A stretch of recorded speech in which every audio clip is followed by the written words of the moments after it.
Good morning, everyone. It's 10 o'clock, and I'm going to kick us off right on time.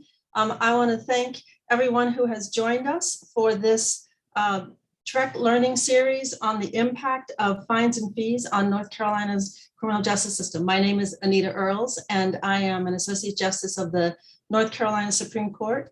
And along with Attorney General Josh Stein, we co-chair the Governor's Task Force on Racial Equity in Criminal Justice. As you are all probably familiar, the task force was formed in 2020 after the governor saw the need to address racial equity in the criminal justice system with more focused efforts following the events across the country and in North Carolina. The task force mandate was to, in the first 6 months, come up with recommendations and then spend the rest of the next 2 years implementing them. And in terms of fines and fees, we made 4 recommendations directly relating to this topic that that courts assess a defendant's ability to pay before imposing fines and fees, that we reduce court fines and fees, that we eliminate state government reliance on fines and fees, and that we develop a process to eliminate criminal justice system debt. I'm grateful to all of you for joining us and for understanding the importance of this issue and the need to continue to work on achieving some of those recommendations. I can tell you of those 4, the first one we've made some progress in that there is now a general rule of practice for our courts that directs district and superior court judges to assess ability to pay. There is now a form to be used. We are now in the process of monitoring the implementation of that court rule and that form, and there continues to need to be vigilant about that effort. But most of the other recommendations require either legislative changes. There's been a few, but not nearly what we need. So the goal of today is to give all of you information, ideas to arm you to know even more about this issue and to help us address this very important topic. And we have an amazing lineup of panelists, and we definitely want this to be an interactive session. So please put your questions in the Q&A or in the chat, but preferably in the Q&A, and we will get the structure of this event is to make sure that you have a chance to interact with our panelists and to ask the questions that you may have.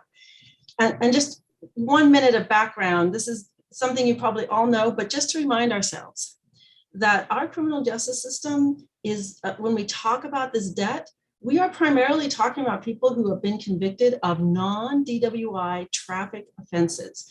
This is 2019 data, so a little bit dated, but in 2019, our system in North Carolina processed 1.6 million misdemeanor charges. Of those, 1 million were the non-DWI related traffic offenses. And of those million, 500,000 were speeding and expired registration.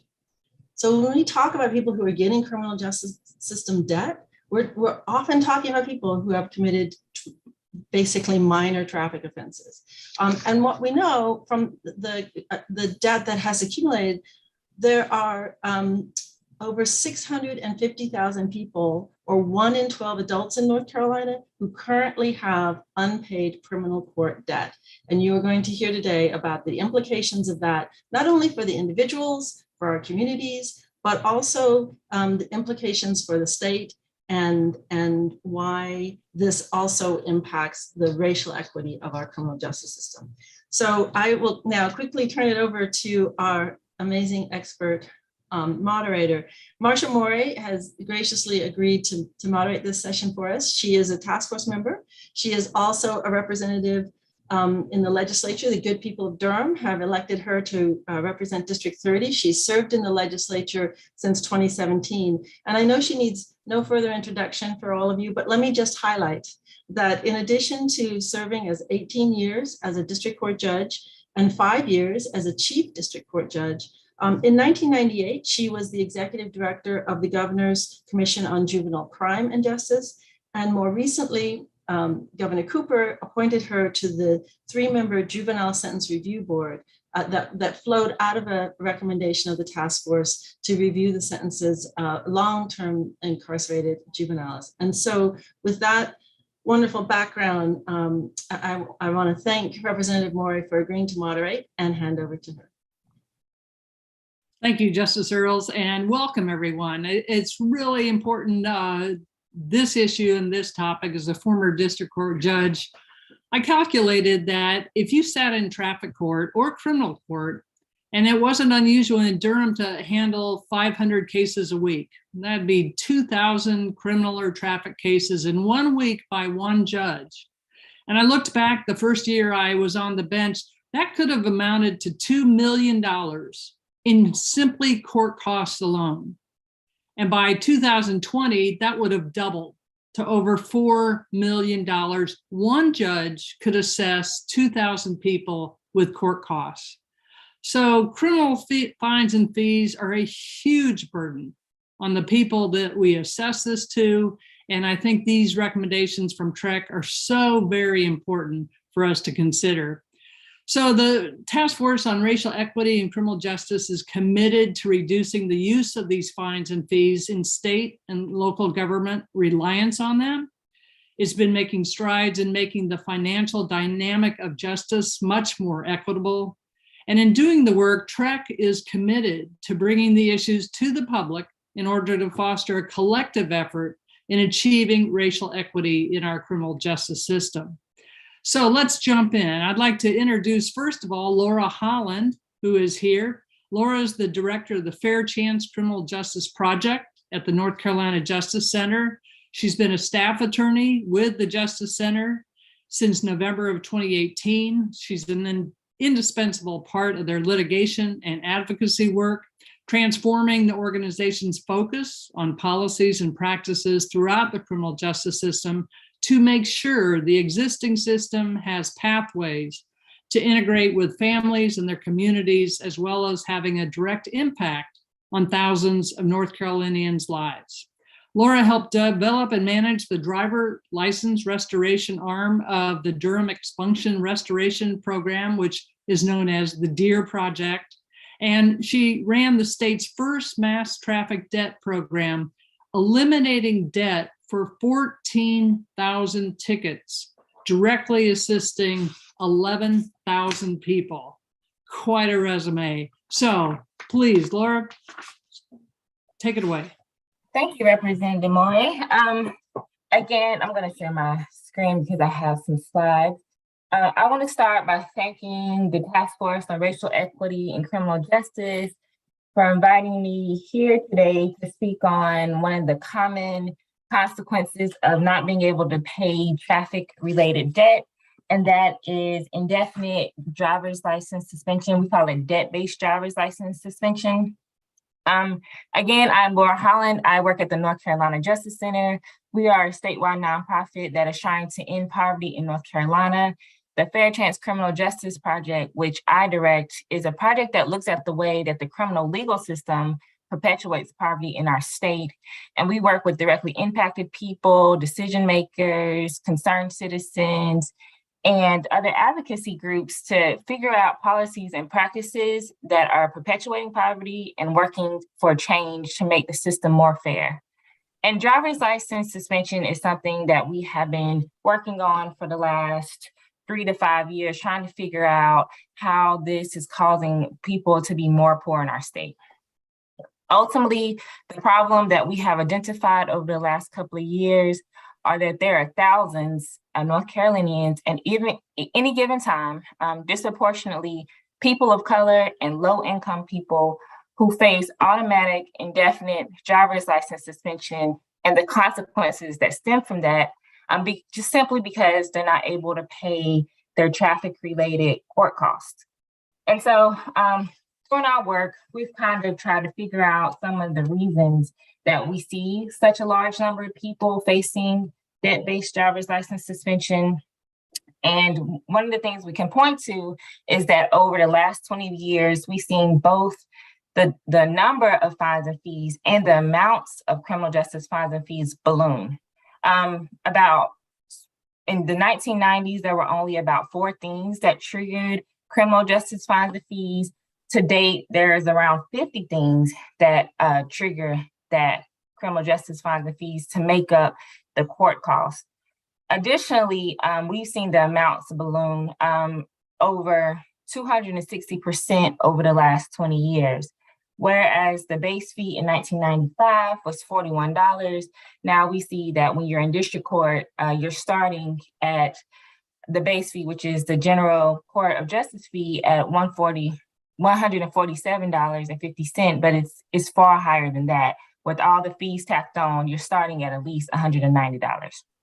So we have the increases in criminal justice fines and fees, plus the reality that debt in our state and in our nation is a common experience, that a majority of people are living paycheck to paycheck. About 40% of people do not have enough cash on hand to handle an unexpected expense of $400 or more. And these numbers are pre-pandemic, so the pre-pandemic had made the situation even worse. And that in North Carolina, there's about 15% of the residents in our state who are living in poverty. So that's a lot of people who are not able to pay their criminal justice fines and fees. Add to that, in our state, we automatically indefinitely suspend someone's driver's license if they don't pay their ticket within the given period of time. And when I say automatic, I say that the DMV there's no discretion with the Division of Motor Vehicles, suspend someone's driver's license once they get notice that ticket or those tickets have gone unpaid. And the suspension stays in place until that person pays that debt or is able to resolve it by getting the underlying debt eliminated or reduced to a point where they can pay it. And so when you add all those things together, what we see, and this is from data that we received in January 2020, we see a large number of people being pushed into debt-based driver's license suspension. Based on the numbers in the state right now, there's about more than 400,000 cases that are leading to debt-based driver's license suspension. And this represents about 300,000 people in our state that have at least one debt-based suspension on their driver's license. Want to note that there's a number of people who have multiple suspension, but there are at least 300,000 people with one debt-based suspension on their record. And on average, statewide, the average amount of time that someone stays suspended for not being able to pay their traffic-related fines and fees is 8.5 years. So that is a significant amount of time.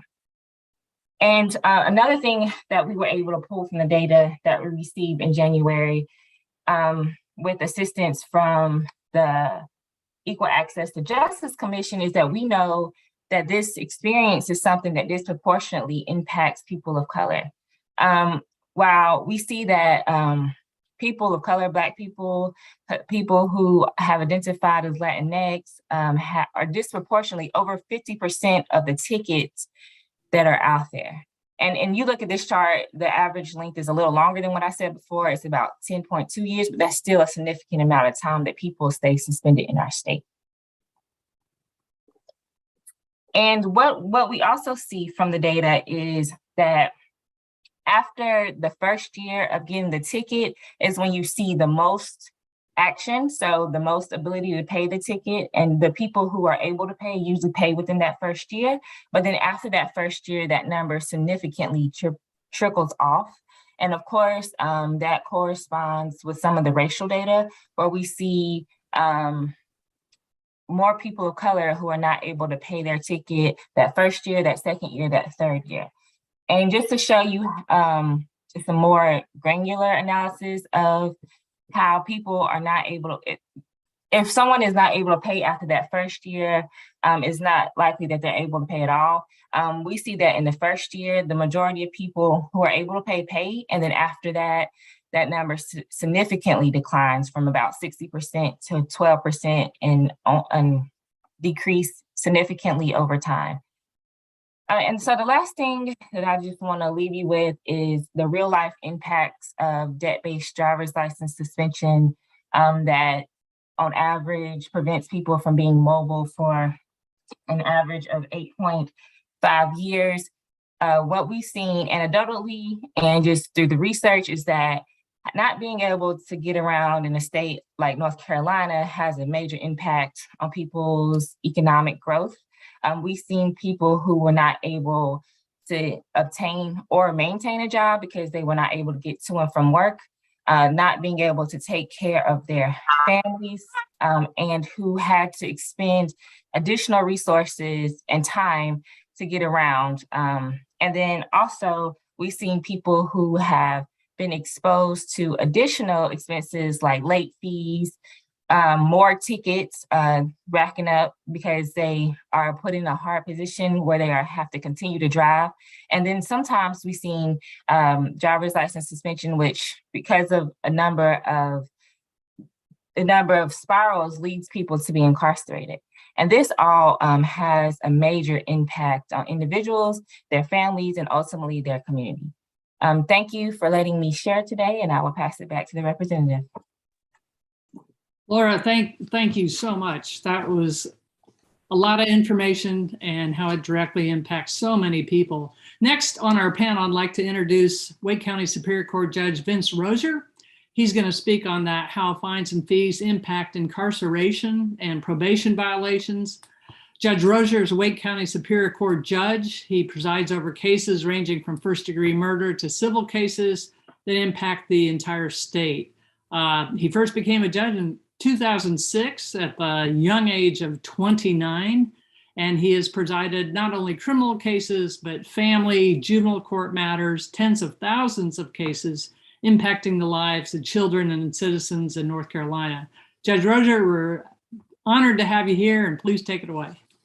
Thank you. I'm glad to be here, glad to participate in the opportunity here. I'll admit that when it comes to the discussion of fines and fees, it was actually Representative Morey whenever she was a district court judge, and observing her in her diversion or deferral program for juveniles, where I think it actually was impressed upon me the impact that we're having as judges on the financial end. And for that program, she would walk through the juvenile, what a young person, let them understand just by making a court appearance. Once you started adding up all the fees, the supervision fees, potential jail fees, the fines, the court costs, and just any restitution and all the things that will come about from that, just how much that could have been, but for the deferral program that she had created over there. And we were there to try to get something started in Wake County. And after observing that, it made me a more conscientious judge in how I was doing things myself. And I point my epiphany out because,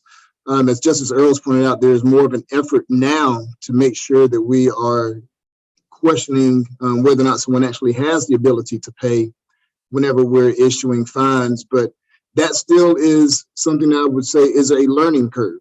And whenever I consider what we would do, I could share a screen about just some of the ability to pay where we could check whether or not someone has where they stand in terms of the federal poverty guidelines, and if they have a family, and whether or not their ability to provide for their family would actually allow them to continue paying their court obligations. But to be honest, very often that is something that doesn't happen in court, not typically, because of the fast-paced nature of someone's trying to get to the next case.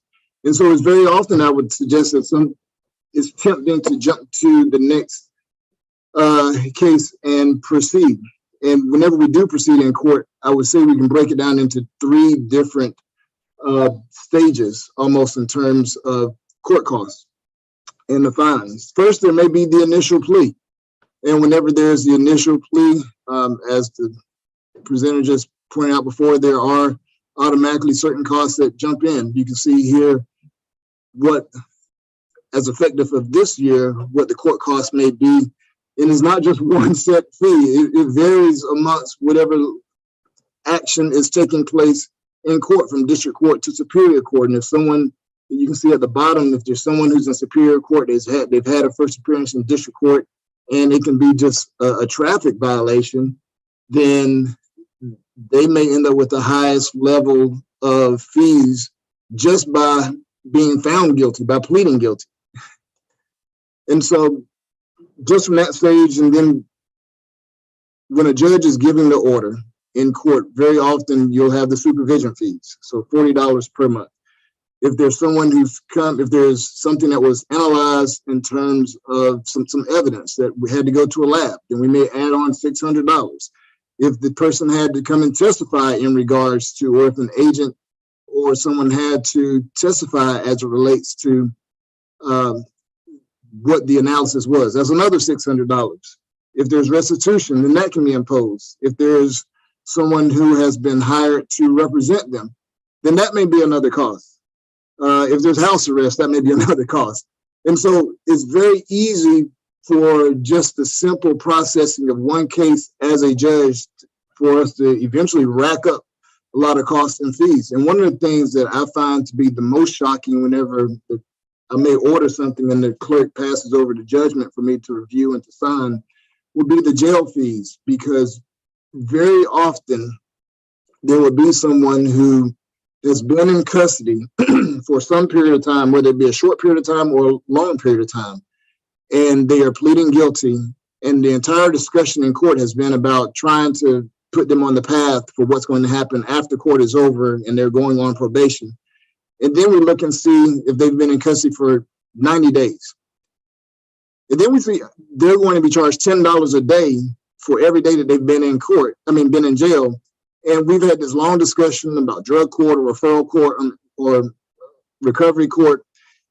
And the first thing that we're going to do is put them in the hole $900 for the time that they've already been in jail for 90 days, $10 per day, in addition to whatever other costs there may be, in addition to potentially superior court fees. And so not only are there consequences that could come on the back end, if we're not very conscious, then we could find ourselves putting someone in the hole from the very beginning, which then leads to the second phase from the court process that I would describe would be the probation phase. Because one of the things that we see for probation violations very often is whenever there may be a technical violation, someone didn't call their probation officer, someone may have had something small that occurred, but the bulk of the violations that are listed on a violation report are monetary.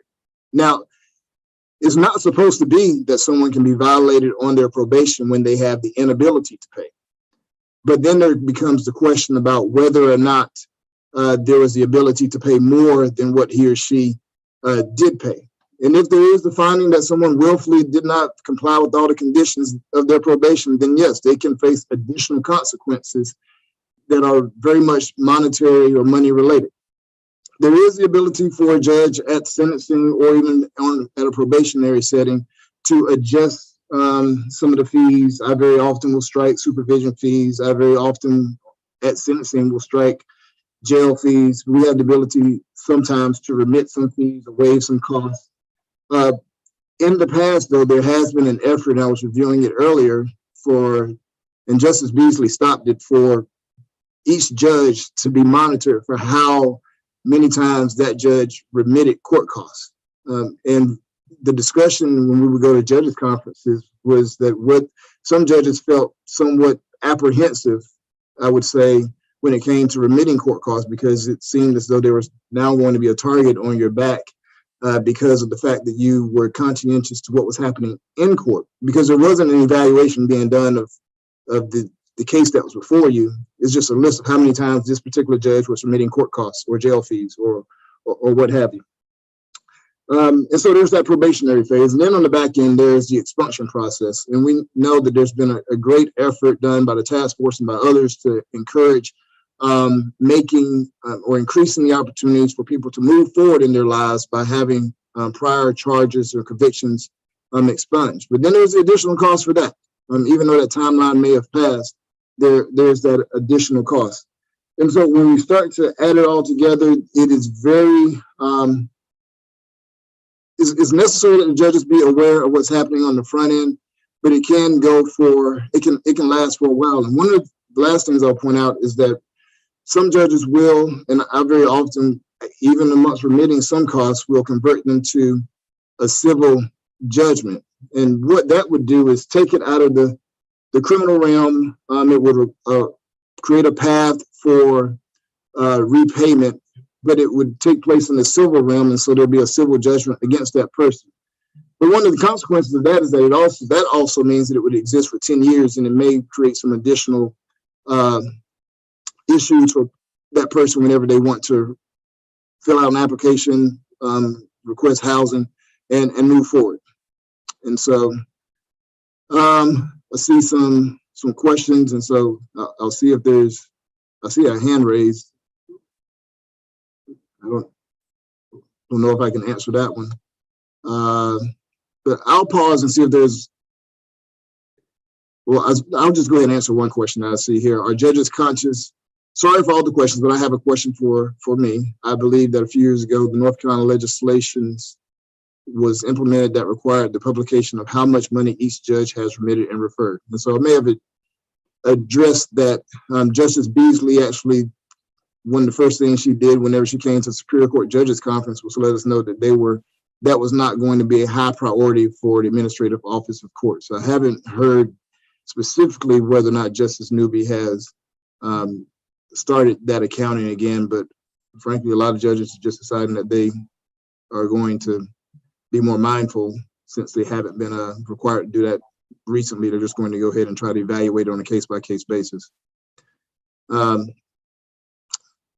pause there. I'll just add in one other thing. There was a question earlier as it related to the increasing of court costs. Was that because of budgetary purposes? One of the things that I think has been somewhat frustrating from the court's perspective is there's not necessarily a dollar for dollar, at least my understanding, and Justice Representative Morey may have more information, but my understanding is there's never really been a dollar for dollar amount collected from court that goes into the general reserve or whatever it may be for the state that comes right back in an equal dollar amount to the court system.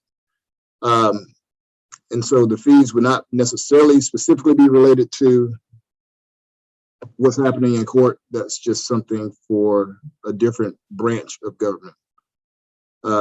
That's what I will have right now, unless there's some other question that I need to address immediately. Judge Rosier, thank you. And we'll have time for questions, more questions if people think of them, put them in the Q&A, and we will do our best to get to it. That was a great overview. I remember that scorecard came out. It was kind of like a scorecard of shame for judges that remitted costs and fines. I took it as a badge of honor because we did take in consideration what people could afford and what they couldn't.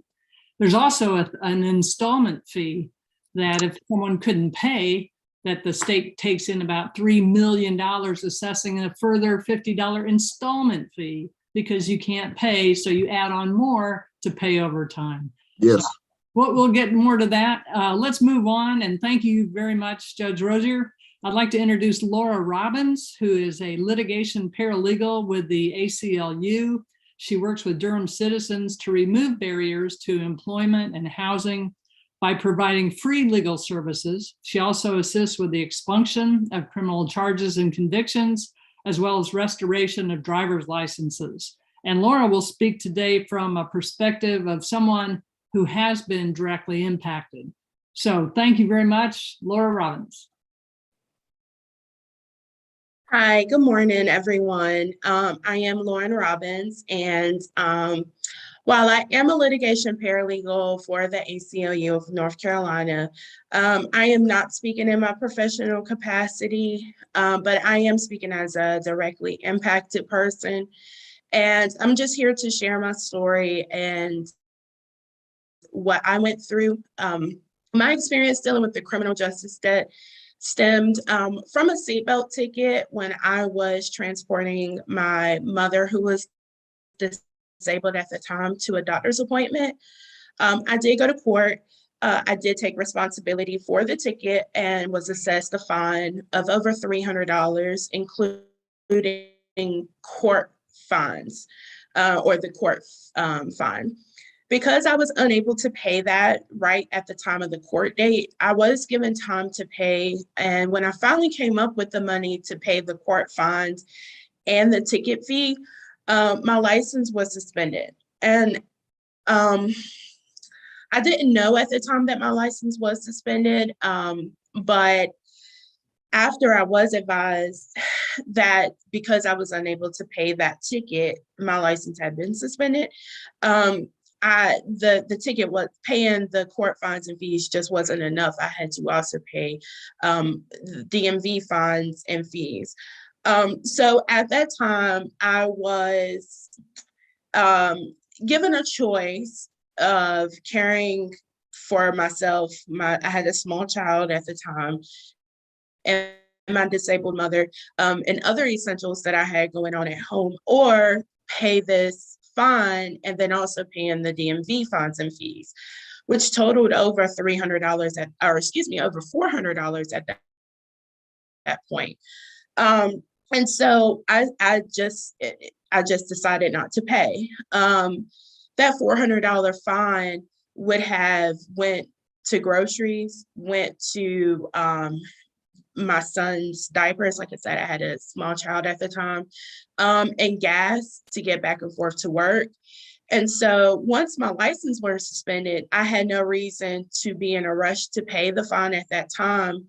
I had other things going on, and it wasn't that I was eluding my responsibility and to pay that fine. I just had, in my mind, I had other things that needed my attention.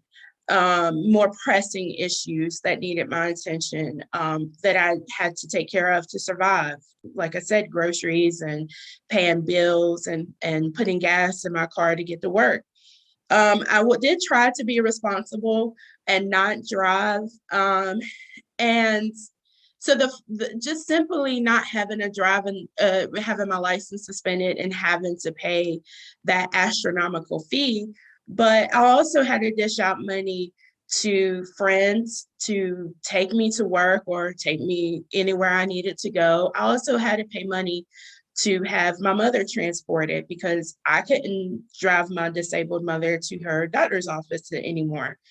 I had to wake up 3 or 4 hours before work started to catch the bus with my child at the bus stop, very dangerous.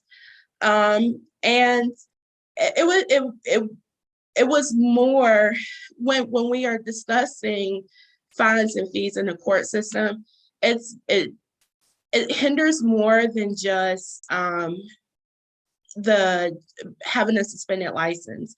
And it affects not just the person that has a ticket, but if you are relying on other people to help you get to where you need to go, you're also displacing other people. Or you're having to dish out money to pay for gas or, a bus ticket.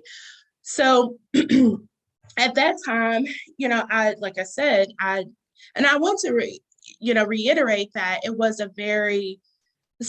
a low level offense. I wasn't drinking and driving. I wasn't reckless driving. I just didn't put my seatbelt on. And like I said, eventually I did pay, but not before I spent hours and giving money and missing work because I didn't have a ride. The fine of simply driving without my seatbelt, which was the initial ticket, cost me way more than I ever thought it would. And that is my story, but my story isn't unlike many others across the state. I do work for the ACLU now, but I was a paralegal for the Durham Steer program. I worked with Laura Holland for many years, and I often encountered many people like myself who are also struggling to make the choice between paying their fines and fees or taking care of their essentials at home. I have met people with suspended license from over 15 years ago for unable to pay fines. And again, these were low-level offenses, not high-level offenses. And so I'm just speaking from a place of my own experience. I have decided to work in this field and to get and to hopefully make a change, because I know that I'm not the only person that has had to deal with this. I can't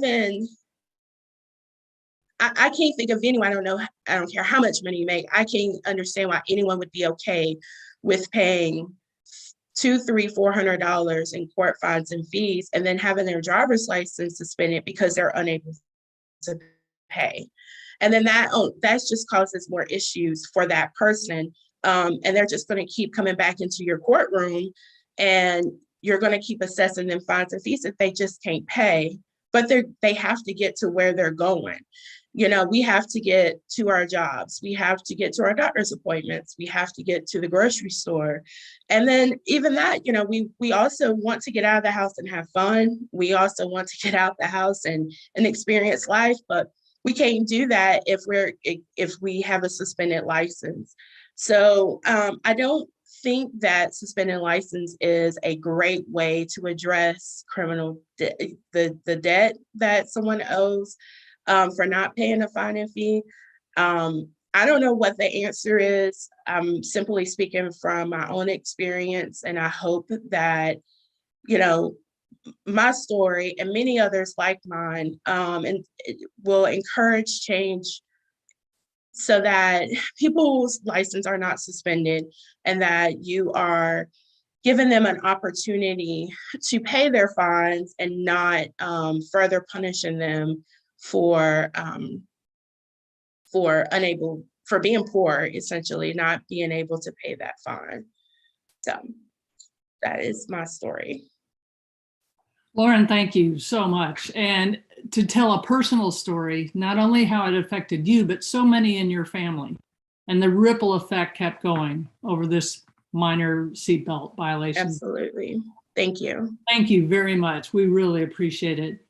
And now I'd like to introduce our final panelist, and honored to have Vikrant Reddy here. Mr. Reddy is a senior fellow at the Charles Koch Institute. In 2010, he managed the launch of Right on Crime initiative at the Texas Public Policy Foundation. He serves on the board of the Wilson Center for Science and Justice at Duke Law School and on the executive committee of the Criminal Law Practice of the Federalist Society. He's a member of the Council on Criminal Justice and a Salzburg Global Fellow. Previously, he worked at the Cato Institute. He was a judicial clerk, attorney in private practice. He's a graduate of University of Texas at Austin and also law school at SMU in Dallas. So, Mr. Reddy, we're so thrilled to have you here. Please take it away. Thanks, Representative. I'm really delighted to be here, and I want to say thanks to the Governor's Task Force for inviting me to do this. We've had a really serious conversation today, and I'm going to be serious too, but I'll take a brief break if you'll all indulge me and talk about one of my favorite television scenes, because I think it's relevant. I love the TV show The Sopranos, and the pilot episode has a terrific moment where, to kind of give the backstory here, there's a character named Mahaffey who owns the mobsters a good deal of money, and he's not paying up. So they find him and they savagely beat this man. And it cuts to another scene where two mobsters are discussing the situation in a nightclub. And one of the mobsters says to the one who beat up Mahaffey, he says, "Listen, Mahaffey does not have the money." The other mobster says, "What do you mean?" He says, "The man does not have the money." And the mobster says, "Well, I mean, I ran over him with the car." And it's a dark line, but a hilarious line. How is that supposed to help? What does it matter that you ran over him with the car? He does not have the money. He is not able to pay. I trust that everybody in the audience will understand immediately the relevance here, everything that we're talking about. Individuals do not have the money. It does not matter that you impose these incredibly difficult sanctions on them. Think of the story that Lauren just told. She was not in a position to pay for this seatbelt ticket. And what was the punishment? Oh, you took the car away. Okay, that's going to help. I thought it was a really, really powerful story, Lauren. But hopefully, this anecdote from The Sopranos will help at a really gut level, help people understand really just the absurdity at a deep level of these really onerous fines and fees, and using something like driver's license suspension as a punishment for the inability to pay. I'm going to talk about a few things today, but overall, what I hope will come across in my remarks is in some way depoliticizing this entire issue, if that's even possible in the current political climate. But everything just seems so steeped in left versus right politics. And I would really hate for this issue to get caught up in all of that. I don't think it needs to be.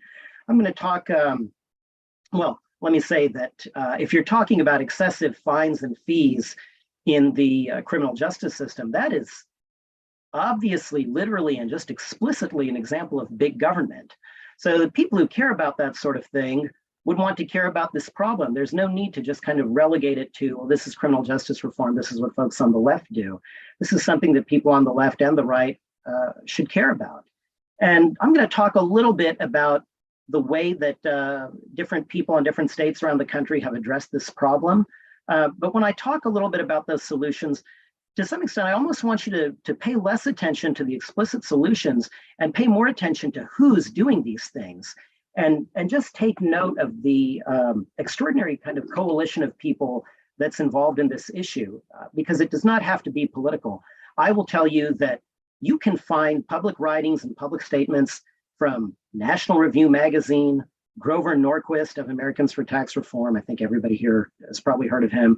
The Southern Baptist Ethics and Leadership Commission, Prison Fellowship, ALEC, the American Legislative Exchange Council, which has model legislation on this very issue. My boss, Charles Koch, and his most prominent philanthropic entity, Americans for Prosperity.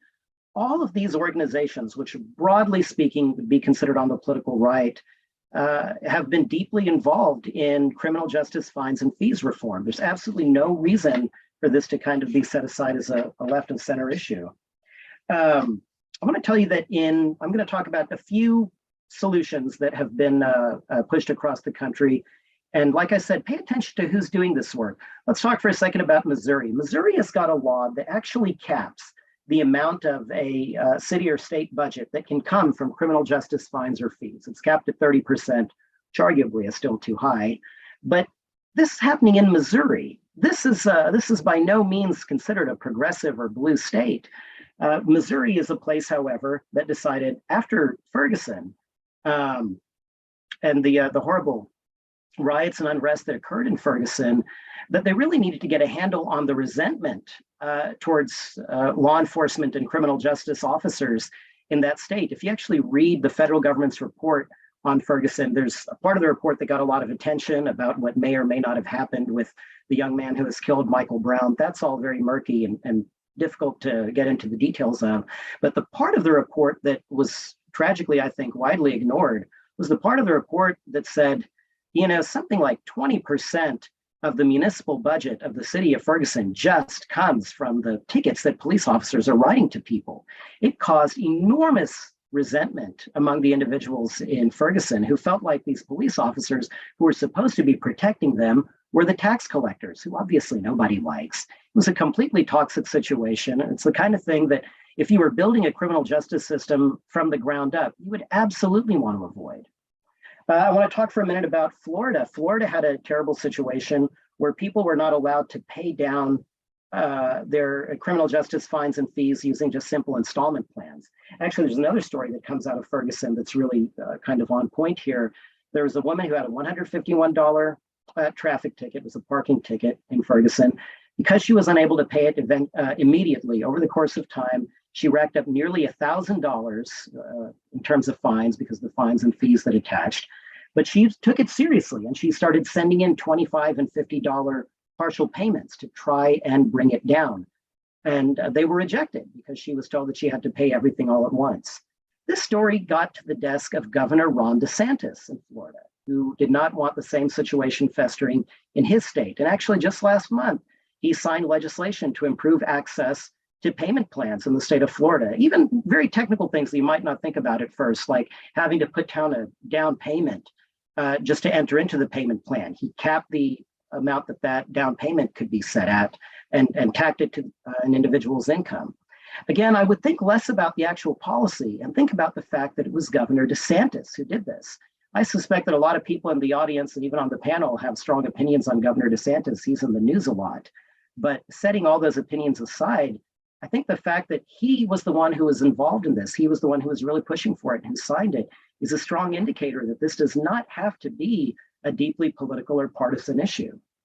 One very last thing that I'll talk about is just as a solution is just broad-based criminal justice reform in general. I was struck by something in Laura Holland's presentation. I hope, Laura, that I get the details of this right. You have the statistic that the general court fee in North Carolina had gone up, I wrote this down, from $41 to $147.50. It's actually not, and this is over a period of time from about 1995 to 2020, something like that. It's not unreasonable that the fee would go up. Prices go up. We have, as all of us are all too familiar with right now, things like inflation. But the thing is, over the time that Laura identified in her PowerPoint presentation, the inflation rate was 70%, which means that that cost should have only gone up. I did a quick calculation here. Should have only gone up from $41 to $70. It didn't go up to $70. It went up to $147. That is a dramatically high rate of increase. And the reason it went up so high is because they weren't just trying to keep pace with inflation. They were trying to pay for a big, growing criminal justice system, because the criminal justice system gotten too large, too out of control, too unwieldy. Things will cost less and you'll have less incentive to go after money in this way if you can reduce the size and scope of the criminal justice system in North Carolina. There may be people who say, look, we can't do that right now. Crime is going up. This is not the time for criminal justice reform. I would say the exact opposite. I would say that if you're doing criminal justice reform correctly, everybody who studies these things understands that what you really want is not extremely harsh long-term sanctions. You just want quick, swift, and certain sanctions. It's the language that gets used by criminologists. But you don't need all the social psychology studies to understand this. You could just be a parent. And every parent would understand that if you're meting out punishment, it has to be done immediately.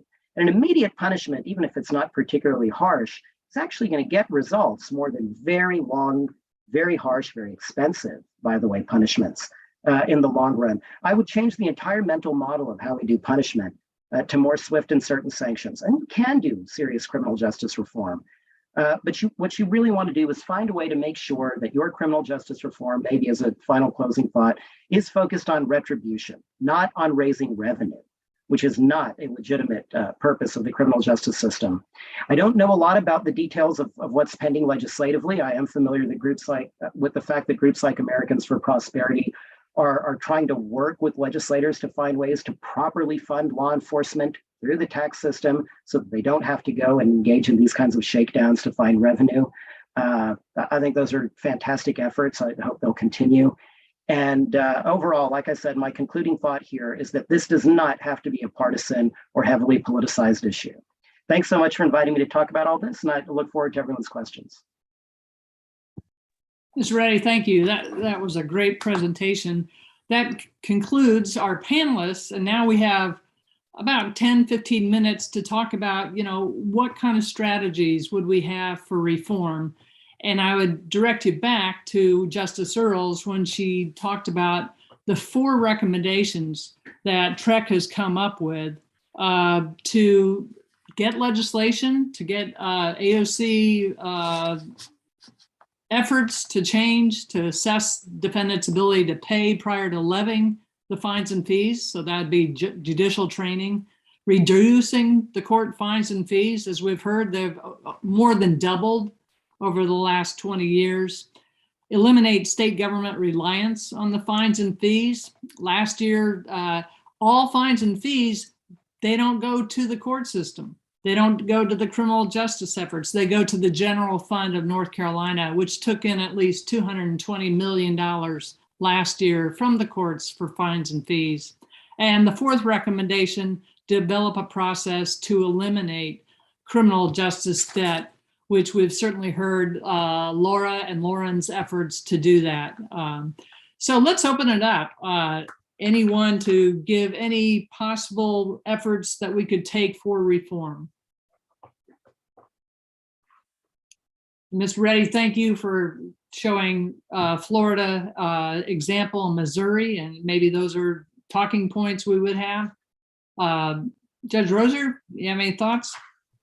Thank you for all the presenters again. The ability to pay and judicial training, I think, is one in particular. Very often, if there's something that's presented at conference, then it gets our attention a little more so. And so perhaps we need to make sure that our conference education committees are more in tune with that and doing presentations. But that's one that comes off right away. And whether it's the ability to pay on the front end, well, just about the entire process and slowing things down. There's an effort to make sure we reduce the numbers backlog, but there is a way there on that for that aspect of the solutions. Thank you. Anyone else want to jump in or have me call on you? Yes, Representative, I have some thoughts about ways to bring about reform, particularly in the driver's license restoration phase.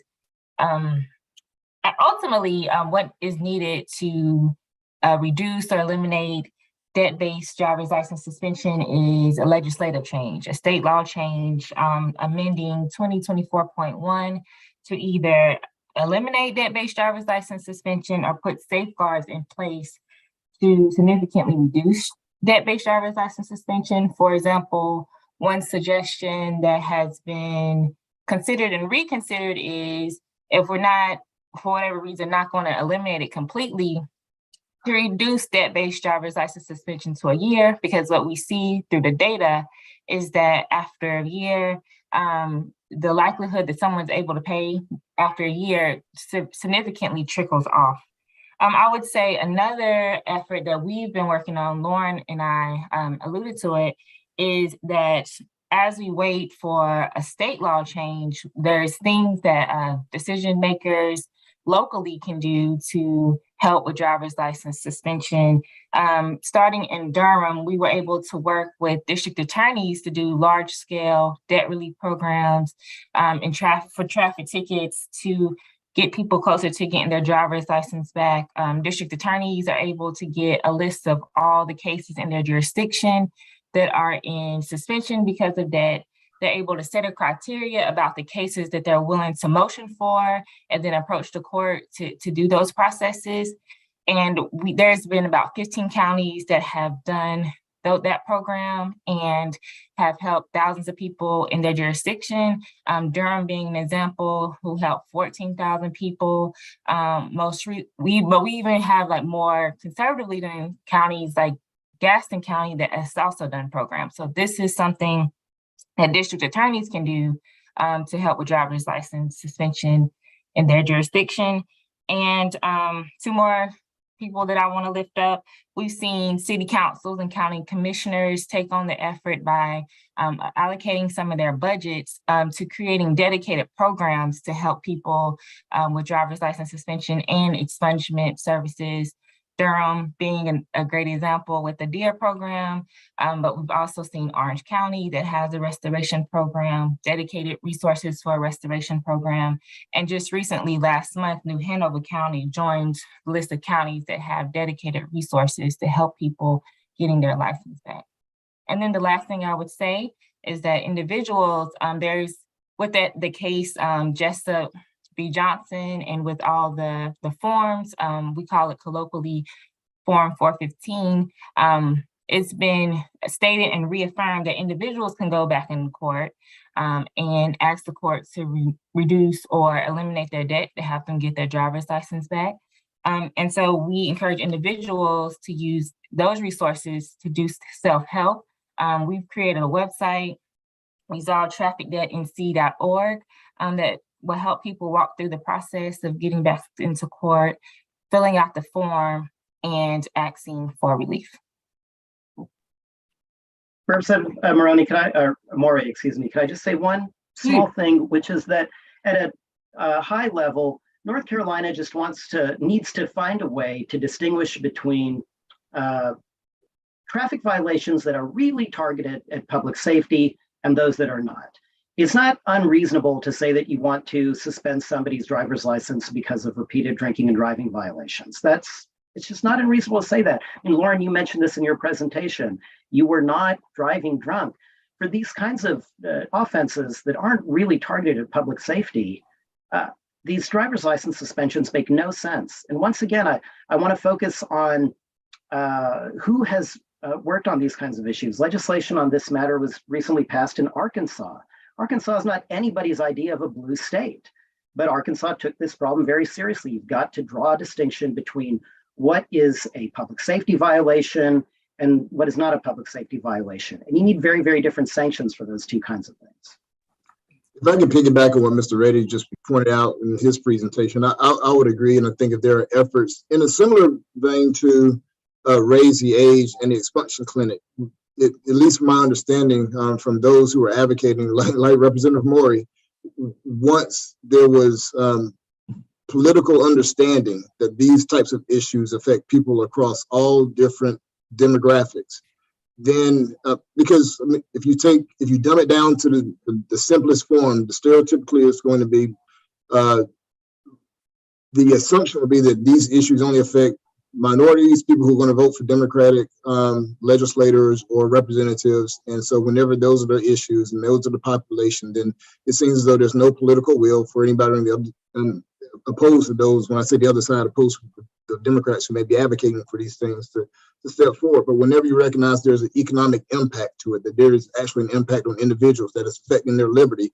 And if there's a political will on the other side, just as Mr. Reddy has pointed out, if Missouri is doing it, if DeSantis is doing it, if it's being done in Arkansas, then what sense does it make for North Carolina not to step forward and do it? Particularly when there's an economic impact and if it's going to impact businesses, whatever way you want to look at it, even if you don't even want to embrace if there's not a willingness to embrace the damage that is being done to individual citizens, there is a public policy reason for all of this being done. And if there is more statistical evidence that would help support the damage that's being done, then I think you would have, even without the legislation, I think more judges would be more courageous or have more courage whenever it comes to on our end, whenever we do have the training to step forward and slow down so that they can make informed decisions. Yeah, thanks, Judge. And Laura, I would say, you know, there are some legislative efforts. I was introducing an amendment to a bill with DMV, so there wouldn't be a restoration fee to get back your license, because a lot of times when it's suspended, it's not the court, you have to go to DMV. And then there's an additional restoration fee. So trying to do away with that, you know, and maybe we should look that court cost of $190 for traffic offenses is outrageous. You know, if someone has a bad record, let's have everyone pay a court cost of $25 and assess fines varying if it involves public safety. But to have these court costs for everyone, regardless of a speeding ticket or 165-mile-an-hour zone, but also we can't forget, these are criminal cases too. You know, a shoplifting case is going to have these huge court costs, or a trespass or a littering. Everyone's paying the same court costs. That looking at ability to pay or a sliding scale, but we have to individualize what we're doing to people. I mean, we see what student loan debt has done to so many hundreds of thousands of people. Well, court debt is doing the same thing. And if you look at, we just passed a $28 billion biennium budget, and we're only looking at $220 million coming into the general fund.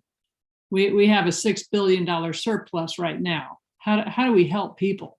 Because it's really taxation on the poorest of the poor and the racial inequity that's come up with this. So I'm going to turn it over, I think, to Reginald Boney, and we're going to address, we're right on time, I think, to take any questions that any one that is listening. And Mr. Boney, do you mind taking that over? Sure, no problem. Thank you, Representative Maury. Greetings, everyone. I'm Reginald Boney, and I'm just going to read some of the questions that have come in from some of our listeners this morning.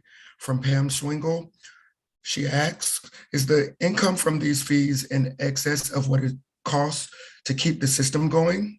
In other words, how much is allocated to the criminal justice system, and is this comparable to the cost? Could there be a cap imposed by the legislature?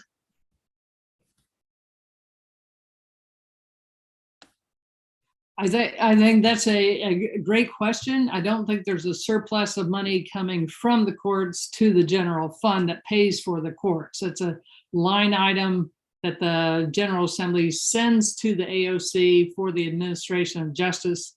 These court costs, fines, fees don't begin to cover what the state pays for the court system. But we all have to pay taxes. You know, our tax dollars go to support all government agencies, including the courts. So, but putting a cap on, I think, is really looking at, you know, one of the considerations that maybe we should address. Anybody else like to jump in? I don't want to speak to North Carolina's figures specifically. I doubt I know them as well as the North Carolinians on the call, but I can say that at a national level, what you're seeing is this kind of treadmill effect where the cost of the criminal justice system overall, I don't know why I can't speak today, but it just keeps growing and growing and growing. We put more and more people in prison. Those who aren't put on prison are put on very long periods of probation and other kinds of community supervision. Just every component of the system keeps growing and growing. So it gets more expensive. It's very, very difficult for the state to keep up. So it finds these other ways through fines and fees to try and pay for it. But the system just gets bigger and the fines and fees just get higher. And like I said, it is a kind of a treadmill effect where I think really one of the most important things the state can do is to look at the system overall and just find a way to make that system smaller and less expensive so that it would bring down the pressure on fines and fees.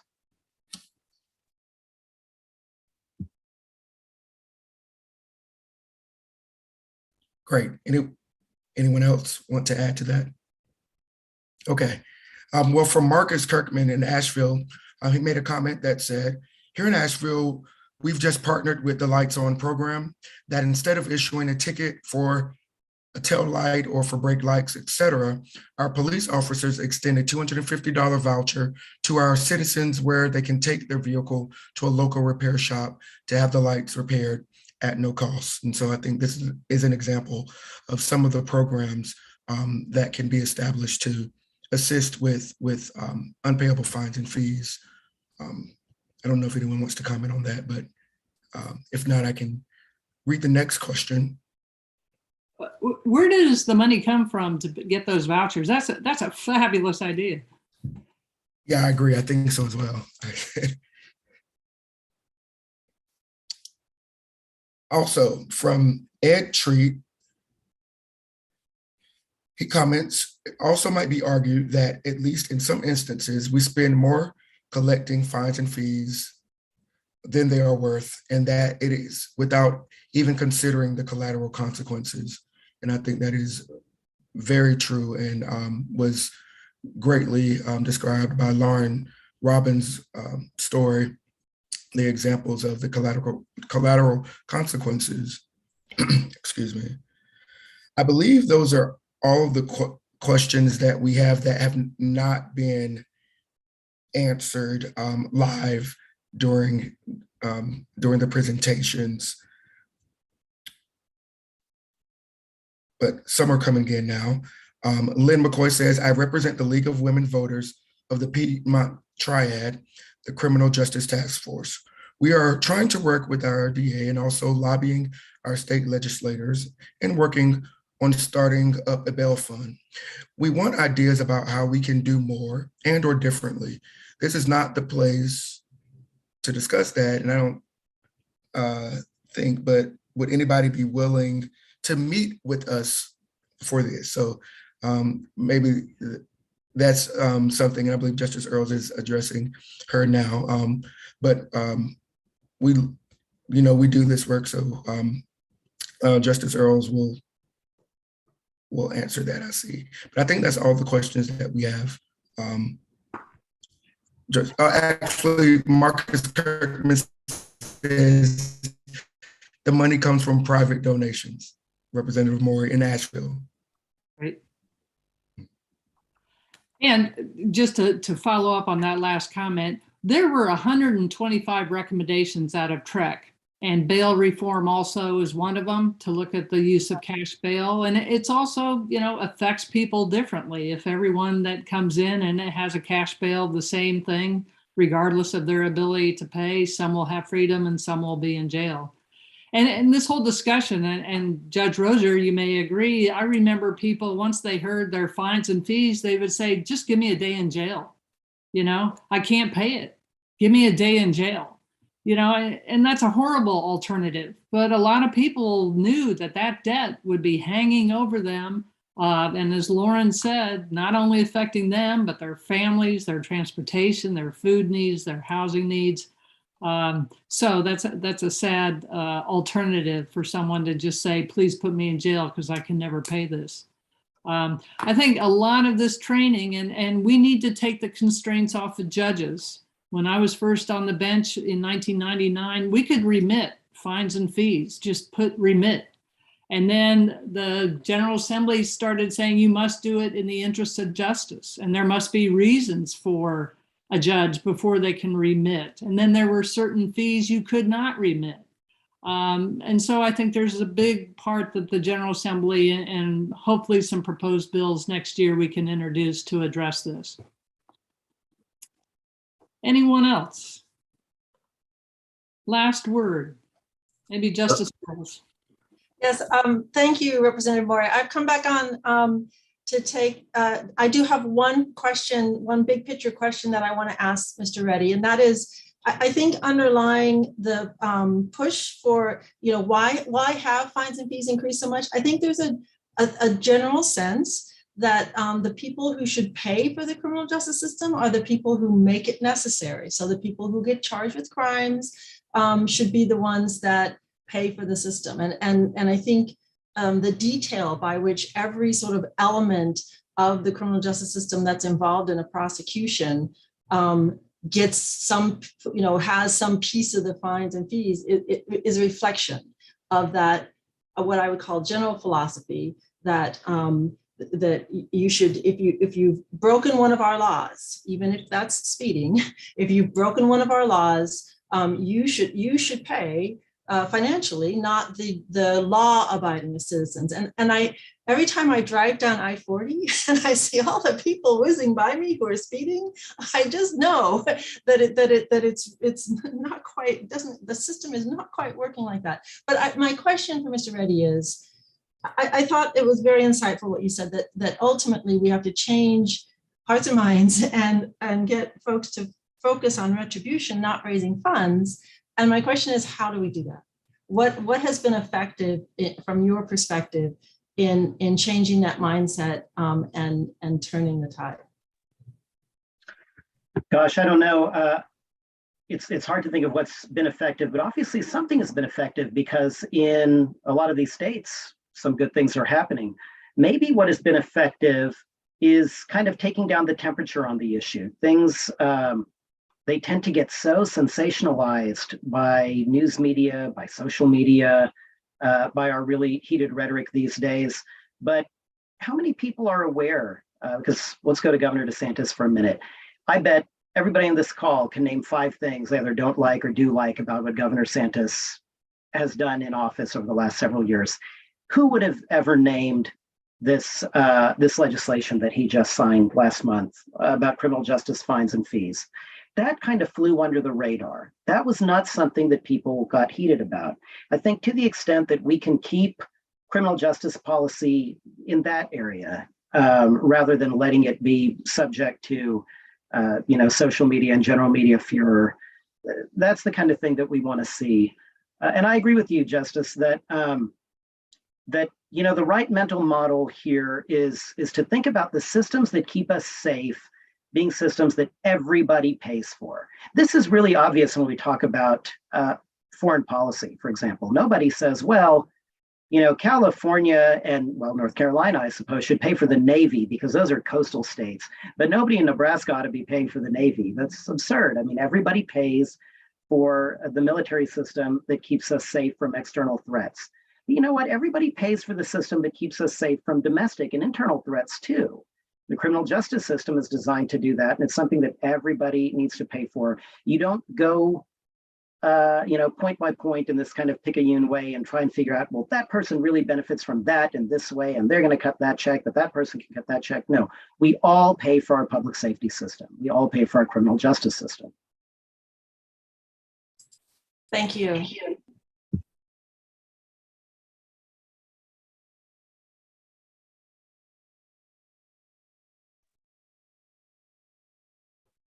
Okay, Justice Earls, would you like to close this out? And Sure. thank everyone for being on this panel and watching today. we will be having more. And thank you, Justice Earls. Yes, let me just assure everyone, I know some people have dropped off because we've gone a little bit over our hour, but yes, this session, this recording of this session will be available through the TREC website, which is ncdoj.gov/TREC. And so if you want to share this with other folks, it'll be up there, there'll be a link, you can share it. Huge thank you to our amazing panelists and to our moderator. And I do think that ultimately we are going to make a lot of progress, because what we're talking about is ending a system that is punishing people for being poor. And I think no one at the end of the day wants to see us do that. So thank you all for participating today, and thank you for the efforts you'll engage in going forward.